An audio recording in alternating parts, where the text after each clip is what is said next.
Election अब अपनी मंजिल तक पहुंचने ही वाले हैं। 1 जून को 2024 लोकसभा इलेक्शन की वोटिंग का आखिरी राउंड होगा, जिसके बाद 4 जून को वोट काउंट किए जाएंगे। सभी के दिल और दिमाग में बस एक ही सवाल अभी चल रहा है कि इस बार आखिर किसकी सरकार बनेगी। वैसे तो काफी तादाद में लोगों से सुना जा रहा है कि इस बार बीजेपी की सरकार फॉर्म होगी, लेकिन उनके कुछ ऐसे एक्शंस भी सामने आए हैं जिसकी वजह से इस फैसले पर डाउट खड़े हो रहे हैं। लोग ये भी कह रहे हैं कि बीजेपी जीतने के लिए कई अनलॉफुल प्रैक्टिसेस अपना रही है, जिसमें से कुछ के बारे में तो हम इलेक्शन से पहले सुन ही चुके हैं, जैसे कि इन्वेस्टिगेटिंग एजेंसी का यूज करके ऑपोजिशन पार्टी के लिए मुश्किलें खड़ी करना और एक non level playing field create करना। पर इलेक्शन शुरू होने के बाद उन पर कई और एलिगेशंस भी लगती हुई दिखाई दी हैं, जैसे कि God and place of worships के नाम पर वोट अपील करना, रिजर्वेशंस के मुद्दे पर कम्युनिटीज में हेट्रेड फैलाना एक्सेट्रा। इसी के चलते कई complaints election commission of India के सामने भी फाइल हो चुकी है और सुप्रीम कोर्ट और Delhi high court prime minister Narendra Modi के अगेंस्ट केस को भी डिसमिस कर चुके हैं। लेकिन रिसेंटली कलकत्ता हाई कोर्ट ने भारतीय जनता पार्टी के अगेंस्ट फाइल किए गए केस को डिसमिस नहीं किया है, बल्कि एक ऐसा ऑर्डर पास किया है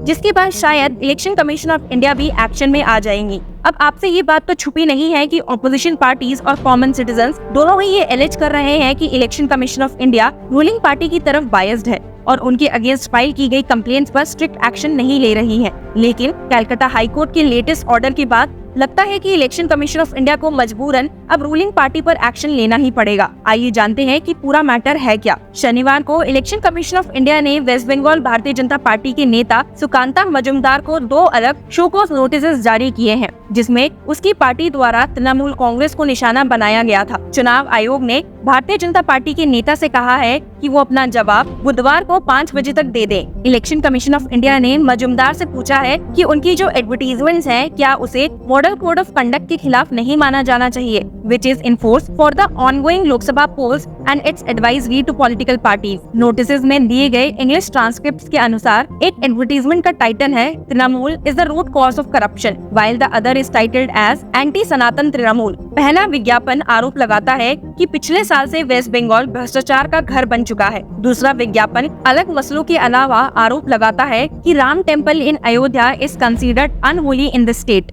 इन एडवर्टीजमेंट को मिसलीडिंग बताते हुए टीएमसी ने इलेक्शन कमीशन ऑफ इंडिया को रीच किया था। नोटिसेस जारी करते हुए इलेक्शन कमीशन ऑफ इंडिया ने मजुमदार को एमसीसी के प्रावधान के बारे में याद दिलाया, which deals with a criticism based on unverified allegations and its recent advisory to political parties, जो कहता है कि अनवेरिफाइड और मिसलीडिंग एडवर्टीजमेंट्स को मीडिया में ना छापा जाए। 4 मई को रूलिंग पार्टी टीएमसी ने इलेक्शन कमीशन ऑफ इंडिया को एक लेटर लिखा था और बीजेपी पर आरोप लगाया था कि वो कुछ रीजनल न्यूज़पेपर्स में अपमानजनक झूठे एडवर्टीजमेंट्स करवा रहे थे that were derogatory, false and appeal to voters to vote on religious grounds। TMC ने बताया कि Majumdar is seeking re-election from Balurghat parliamentary constituency.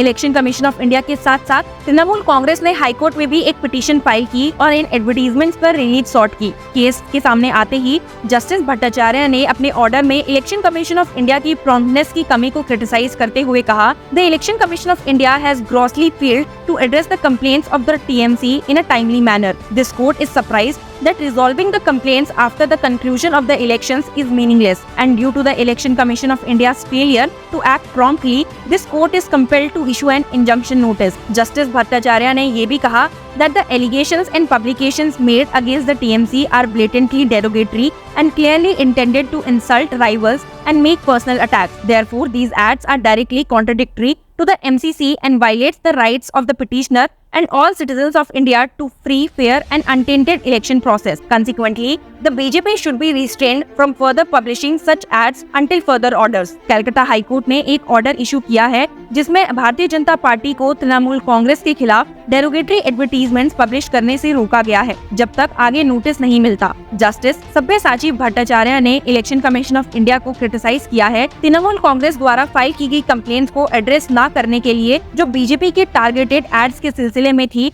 During the silence period preceded election day. High court ने ऑब्जर्व किया कि BJP के advertisements during the silence period जो polling से एक दिन पहले और पोलिंग डे पर होती है मॉडल कोड ऑफ कंडक्ट का वायलेशन करती है। कोर्ट ने रिकॉग्नाइज किया कि ये एड सिर्फ टीएमसी के लिए डेरोगेटरी नहीं थी बल्कि रूलिंग पार्टी और नागरिकों के फेयर इलेक्शंस के अधिकारों का भी उल्लंघन करती थी। आपको बता दूं कि हियरिंग के दौरान पिटिशनर्स के काउंसिल ने सबमिट किया कि रिस्पोंडेंट्स की एडवर्टीजमेंट्स अपेरेंटली स्लैंडरियस थी और एमसीसी का डायरेक्ट वायलेशन थी, जो पॉलिटिकल पार्टीज को कास्ट, क्रीड या रिलीजन के बेसिस पर एड चलाने से रोकता है। इलेक्शन कमीशन ऑफ इंडिया के काउंसिल ने बताया कि मैटर उनके सामने अभी सब जुडिस है और कोर्ट का वर्डिक्ट उन प्रोसीडिंग्स को इन्फ्लुएंस कर सकता है। उन्होंने कहा कि पिटिशनर्स के पास सिर्फ इलेक्शन पिटीशन का रेमेडी है और इंजंक्शन की प्रेयर्स इस स्टेज पर एंटरटेन नहीं हो सकती। वहीं न्यूज़पेपर के काउंसिल ने आर्ग्यू किया कि सिमिलर एडवर्टीजमेंट्स दूसरे पेपर्स में भी चल रही थी जो पार्टीज के रूप में ऐड नहीं हुई हैं और इसीलिए petition non joinder of essential party से सफर करती है। उन्होंने कहा कि न्यूज़पेपर सिर्फ अपना रेवेन्यू मेंटेन करने के लिए एडवर्टीजमेंट पब्लिश कर रही थी और इस केस में कोई लॉ वायलेट नहीं किया गया है। पार्टीज के कंटेंशंस को देखते हुए कोर्ट ने नोट किया कि एक कोर्ट इलेक्शन प्रोसेस में ऐसे इंटरफेयर नहीं कर सकती जो उसे रोके, लेकिन प्रेजेंट केस में पिटिशनर्स इलेक्शन प्रोसेस को फैसिलिटेट करना चाहते हैं, न कि रोकना। कोर्ट ने कहा कि इलेक्शन कमीशन ऑफ इंडिया के ग्रॉस इनएक्शन के कारण पिटिशनर्स की रेमेडी रेड कोर्ट के सामने रखी गई थी, जो इलेक्शन कमीशन ऑफ इंडिया नहीं दे सकती थी और जो सिर्फ एमसीसी वायलेटर्स को सेंसर कर सकती थी। इसीलिए कोर्ट ने डायरेक्ट किया कि रिस्पोंडेंट्स को इम्प्योर एडवर्टीजमेंट्स पब्लिश करने से रोका जाए till the conclusion of the elections on 4 जून या अंटिल फर्दर ऑर्डर्स। आपको बता दूं कि सैटरडे को इलेक्शन कमीशन ऑफ इंडिया ने सिर्फ भारतीय जनता पार्टी को ही नोटिस नहीं भेजे, लेकिन उन्होंने टीएमसी के देवरा एमएलए हुमायूं कबीर को भी एक शोकॉज नोटिस भेजा है, जिसमें उन्होंने वोटर्स और राइवल पार्टी वर्कर्स को धमकाने के आरोप लगाए हैं। खबरों के मुताबिक कबीर ने 2 मई को मुर्शिदाबाद जिले के काजीपारा क्षेत्र में एक रैली में भाषण देते समय ये बयान दिया।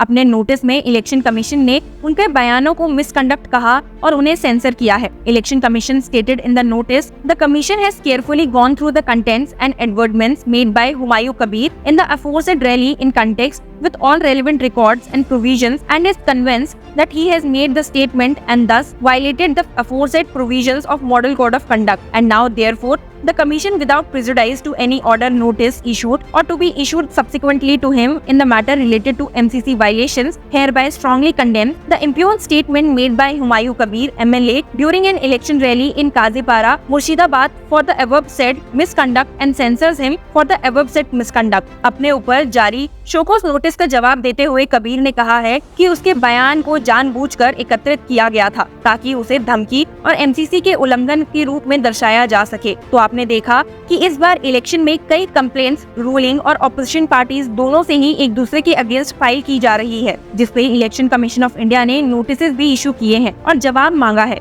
जहां कुछ पार्टीज ने अपने जवाब भेज दिए हैं, वहीं कुछ कंप्लेंट्स पर अब भी रिस्पांस आना बाकी है। वैसे तो इलेक्शन कमीशन ऑफ इंडिया कहती आ रही है कि वो लॉ के अकॉर्डेंस में एक्शन लेंगी, पर अब देखना ये होगा कि कब तक। To know more about the issue, stay tuned with law chakra.